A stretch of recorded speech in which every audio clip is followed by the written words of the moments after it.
नमस्कार, कैसे हैं आप लोग। आज जो चर्चा करने जा रहे हैं वो आपके कर्म और लाभ के स्वामी यानी कि काल पुरुष की कुंडली के अनुसार जो आपके दशम और एकादश भाव के परोक्ष या अपरोक्ष रूप से स्वामी होते हैं।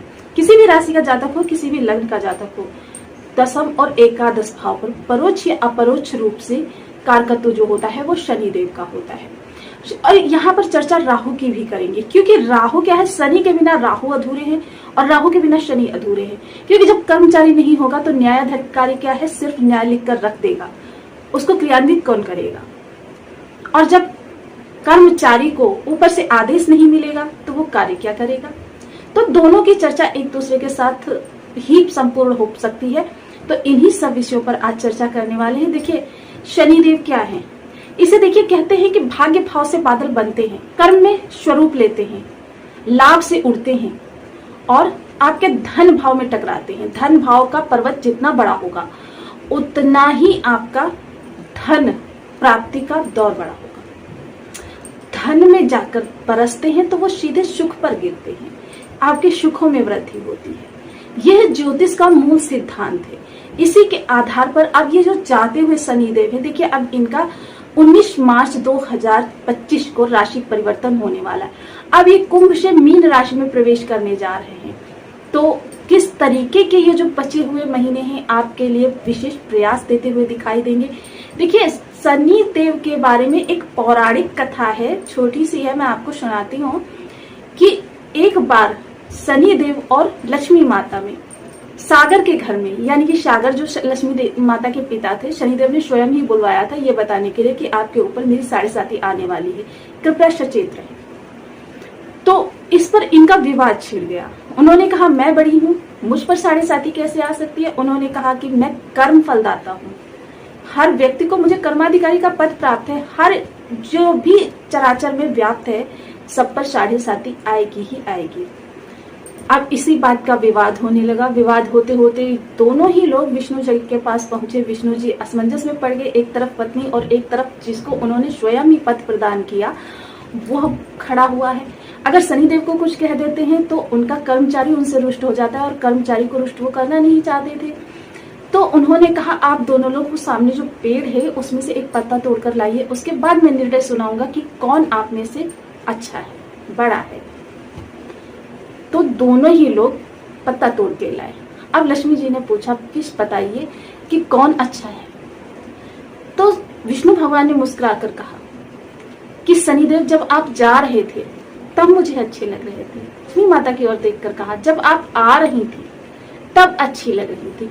तो इसीलिए यह चर्चा जो है आज धन के लिए भी विशेष होगी, आपके शनिदेव के लिए भी विशेष होगी और राहु देव के लिए भी विशेष होगी। तो बने रहिए हमारे साथ इस वीडियो में एंड तक। वीडियो बहुत ज्ञानवर्धक होने वाला है, आपको बहुत कुछ जानने के लिए मिलेगा। तो यदि आपके लग्न में 10 नंबर बना हुआ है तो ये राशिफल आपके लिए, यदि कुंडली में कहीं भी चंद्रमा के साथ 10 नंबर बना हुआ है तो भी ये राशिफल आपके लिए। कुंडली ना होने की स्थिति में आप नाम राशि से भी देख सकते हैं।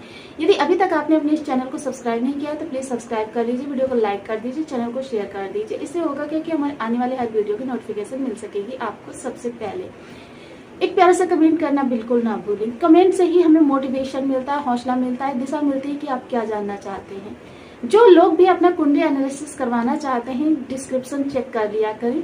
डिस्क्रिप्शन में व्हाट्सएप नंबर, लेकिन केवल मैसेज ही पहले करें, वहां से रिप्लाई मिलने के बाद ही आगे बात हो सकेगी। तो देखिए, इस समय आपके जाते हुए शनिदेव कहाँ से जा रहे हैं, धन भाव से।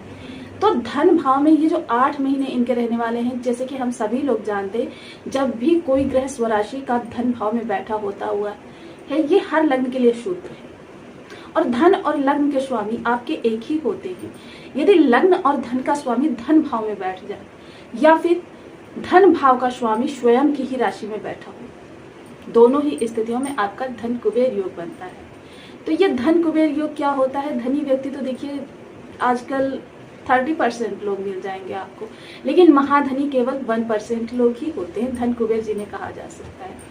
तो इस समय ये कहाँ पर बैठे हुए हैं, आपके वाणी के घर में, आपके कुटुंब के घर में, आपके पैतृक संपत्ति के घर में और आपके धन जो आपका संचित धन होता है। यहाँ से दृष्टि कहाँ कहाँ जा रही है। देखिए, एक चीज यहाँ पर मैं विशेष आप लोगों के लिए बता दूं कि शनिदेव जहाँ पर बैठते हैं वहां के लिए अति शुभकारक होते हैं। किंतु जहां पर इनकी दृष्टियां जाती हैं वहां के लिए थोड़ी सी कष्टकारक भी हो जाते हैं, क्योंकि इनकी दृष्टियां जो होती हैं विच्छेदात्मक होती हैं।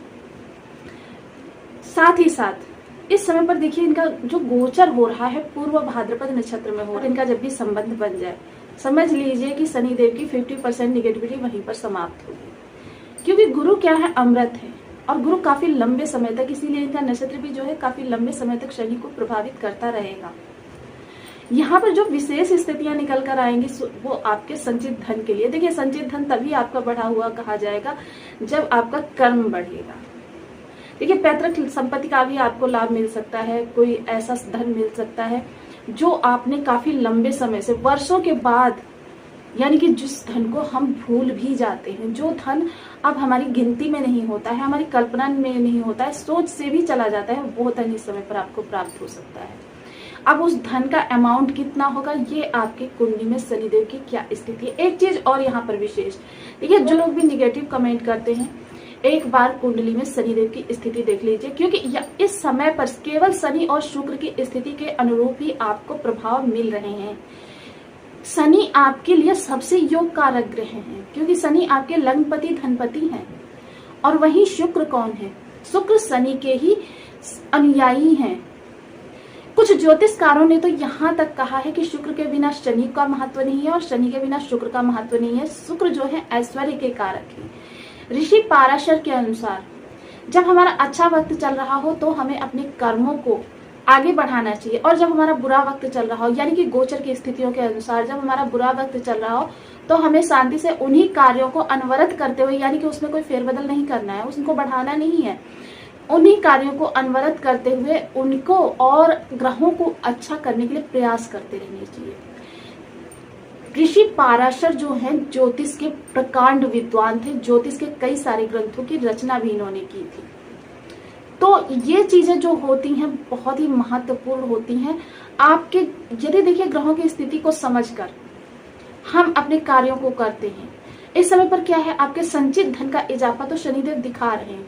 शुक्रदेव यहाँ पर आपके शनिदेव यानी मकर पर दृष्टि डाल रहे हैं। अभी कुछ ही दिनों में इनका राशि परिवर्तन भी होने वाला है, तब ये आपके अष्टम भाव में चले जाएंगे। अष्टम भाव में जाते ही स्थितियां आपकी और आपके अनुरूप होती हुई दिखाई देंगी। थोड़े से आपके संघर्ष तो बढ़ेंगे, इन चीजों का विशेष ध्यान रखिएगा। थोड़े से आपके कष्ट तो बढ़ेंगे, स्थितियां बहुत अच्छी हो जाएंगी। अगर आप देखिए चुनौती फेस करना, यह मकर राशि की भाग्य है। मकर राशि किसी भी तरीके से कितनी भी शुभ स्थिति बन जाए, कोई भी इनके पक्ष में आकर बैठ जाए, लेकिन संघर्ष तो, चुनौती तो मकर राशि के जातकों को करनी ही पड़ती है। ये मकर राशि के जन्म के समय ही निर्मित हो जाता है कि मकर राशि के जातकों को चुनौती सामना करना पड़ेगा। हर समय एक चुनौती को पूर्ण करेंगे, दूसरी चुनौती प्रारंभ हो जाएगी। यह एक शाश्वत सत्य है जिसको कोई नहीं बदल सकता, न मैं न आप। सिर्फ अब इस समय पर मैंने कहा आपको विशेष उन लोगों को देखना है जिन लोगों की कुंडली में शनिदेव अशुभ अवस्था में बैठे हैं। जैसे लग्न स्वामी आपके, हालांकि तृष्टाय भाव में, जैसे षष्ठ भाव है, तृष्टाय भाव में पाप ग्रह को बहुत अच्छा माना जाता है, किंतु ये आपके लग्नपति हैं। अगर ये तृष्टाय भाव में चले जाए 11, तो ये आपके लिए स्थितियां बहुत ही कष्टकारक हो जाती है। शनिदेव अस्त हो जाए कुंडली में, या फिर शनिदेव की डिग्री बहुत ही कम हो जाए, ऐसी अवस्था में आपके निगेटिव प्रभावों में वृद्धि होती हुई दिखाई देगी। आपके लिए अच्छे प्रभाव नहीं मिलेंगे। शनिदेव षटबल से कमजोर हैं, भाव बल से कमजोर हैं, राशि बल से कमजोर हैं, या फिर शत्रु ग्रह के साथ युद्ध बैठे हैं, या शत्रु ग्रह से दृष्ट बैठे हैं। इन अवस्थाओं में आपको अच्छे लाभों की प्राप्ति नहीं हो सकती, या फिर शनि के शत्रु ग्रह की दशा या महादशा या अंतरदशा चल रही हो, तो फिर आपको इनके शुभ प्रभाव नहीं। महान ज्योतिषकारों ने हमें अपने ग्रह के शुभ प्रभाव पढ़ाने हेतु अशुभ प्रभावों में कमी हेतु कुछ उपाय भी बताए हैं। तो यहाँ शनिदेव के वो विशेष उपाय मैं बताने वाली हूँ जो आपकी कुंडली में किसी भी अवस्था में ग्रह बैठा हुआ है, आपकी कुंडली में कारक है, मारक है, बाधक है, किसी भी अवस्था में बैठा हुआ है या किसी तरीके से आपके लिए बहुत ही कमजोर है, तो आप इन उपायों को करके अपने जीवन में, देखिए उपाय जो करने होते हैं वो लंबे समय तक करने होते हैं। तो सबसे पहले ओम सल शनिश्चराय नमः, इस बीज मंत्र का आप 1 माला, 2 माला, 5 माला, 7 माला, 11 माला का जाप अपनी शुद्धता अनुसार नियमित करना प्रारंभ करें। साथ ही साथ देखिए प्रत्येक शनिवार को शनि मंदिर में पीपल वृक्ष पर या घर के मुख्य द्वार की चौखट पर एक तिल के तेल का दीपक अवश्य जलाएं।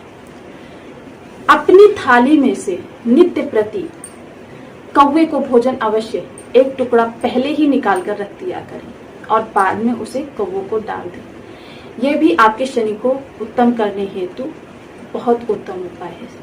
शनि यंत्र का अपने गले में धारण कर सकते हैं।